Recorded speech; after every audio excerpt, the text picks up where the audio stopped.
Di video kali ini, kita kembali belajar pada tema 7, subtema 1, muatan pelajaran PPKN. Berikutnya, mengidentifikasi faktor yang mempengaruhi keragaman di Indonesia. Keragaman yang ada di Indonesia dipengaruhi oleh agama, suku bangsa, dan bidang pekerjaan. Keragaman agama terjadi karena letak Indonesia yang cukup strategis. Dari segi suku bangsa, Indonesia merupakan negara kepulauan yang menyebabkan munculnya beragam suku di Indonesia. Dari bidang pekerjaan, keragaman muncul karena dipengaruhi kondisi alam dan kebutuhan manusia.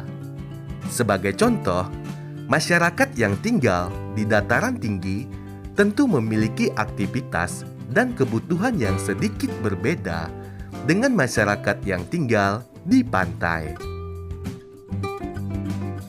Keragaman agama, suku bangsa, dan pekerjaan merupakan kekayaan bagi negara kita.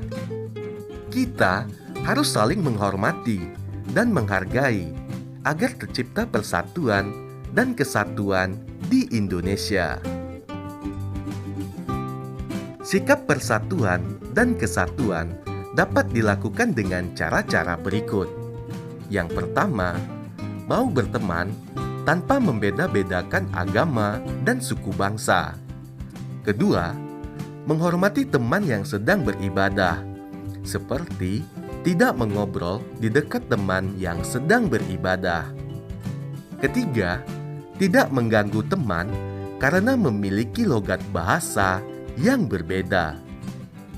Dan yang keempat, menghormati setiap pekerjaan yang kita temui, seperti menghormati petugas kebersihan di sekolah. Berikut sikap menghargai keragaman suku yang ada di Indonesia. Yang pertama, menghormati orang yang berasal dari suku lain. Kedua, menerima perbedaan fisik setiap suku. Ketiga, merasa bangga pada semua suku di Indonesia. Keempat, berteman tanpa membedakan asal suku bangsa. Dan yang kelima, mendukung kegiatan masyarakat meskipun berbeda suku. Menjelaskan cara melestarikan bahasa daerah. Manusia merupakan makhluk sosial yang membutuhkan orang lain. Saat berinteraksi dengan orang lain, dibutuhkan bahasa untuk berkomunikasi. Walaupun memiliki bahasa pemersatu, yaitu bahasa Indonesia, Indonesia juga memiliki beragam bahasa daerah. Keragaman bahasa daerah merupakan kekayaan bangsa Indonesia yang harus kita banggakan dan lestarikan. Berikut sikap yang dapat kamu lakukan sebagai siswa untuk melestarikan bahasa daerah. Yang pertama, bangga saat menggunakan bahasa daerah. Kedua, menghargai teman yang sedang menggunakan bahasa daerahnya.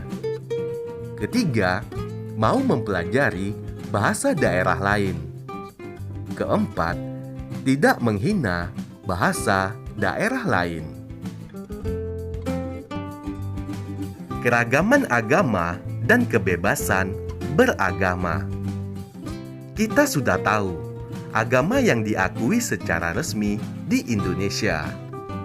6 agama tersebut yaitu Islam, Katolik, Kristen, Hindu, Buddha, dan Konghucu. Pemeluk agama memiliki hak untuk memeluk agamanya masing-masing. Setiap agama memiliki cara beribadah, kitab suci, dan tempat ibadah yang berbeda. Sekarang, ayo kita mengenal keragaman agama yang ada di Indonesia. Yang pertama, agama Islam. Kitab suci agama Islam yaitu Al-Quran. Tempat ibadahnya bernama masjid.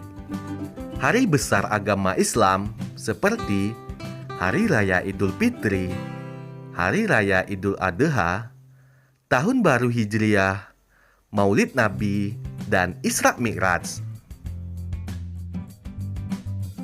Agama Katolik. Kitab suci agama Katolik yaitu Alkitab. Tempat ibadahnya Gereja Katolik. Hari besar agama Katolik seperti Hari Paskah atau wafat Isa Al-Masih, kenaikan Isa Al-Masih, dan Hari Raya Natal. Agama Kristen. Kitab sucinya bernama Alkitab. Tempat ibadahnya Gereja Kristen. Hari besar agama Kristen seperti Hari Paskah, kenaikan Isa Al-Masih, dan Hari Natal. Agama Hindu. Kitab suci agama Hindu yaitu Kitab Weda.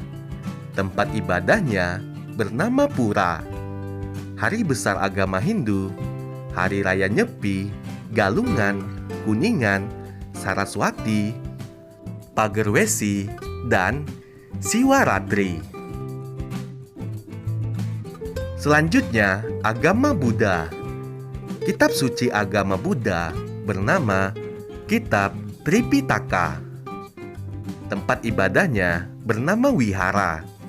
Hari besar agama Buddha, Hari Raya Waisak, Katina, Asada, dan Maga Puja. Agama Konghucu. Kitab suci agama Konghucu yaitu Kitab Ujing, Kitab Sishu, dan Kitab Qiaojing. Tempat ibadah agama Konghucu adalah kelenteng. Hari besarnya Tahun Baru Imlek, Keng Tikong, Cap Gomeh, dan wafat Nabi Konghucu. Sikap baik terhadap pemeluk agama lain. Sikap-sikap baik terhadap pemeluk yang berbeda agama bisa kita terapkan seperti contoh berikut. Yang pertama, mengingatkan orang lain untuk beribadah.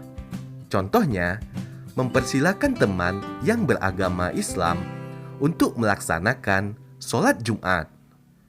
Yang kedua, menjaga ketenangan saat orang lain beribadah. Contohnya, tidak bermain di sekitar rumah ibadah ketika sedang ada ibadah. Ketiga, menghormati pilihan agama lain. Contohnya, tidak memaksa teman beragama lain untuk mengikuti ajaran agama kita. Sikap baik yang berikutnya, menghormati tempat ibadah agama lain. Contohnya, tidak mencoret-coret dinding tempat ibadah. Kemudian, menghormati upacara keagamaan yang dilakukan agama lain. Contohnya, tidak mengambil makanan persembahan atau memadamkan dupa.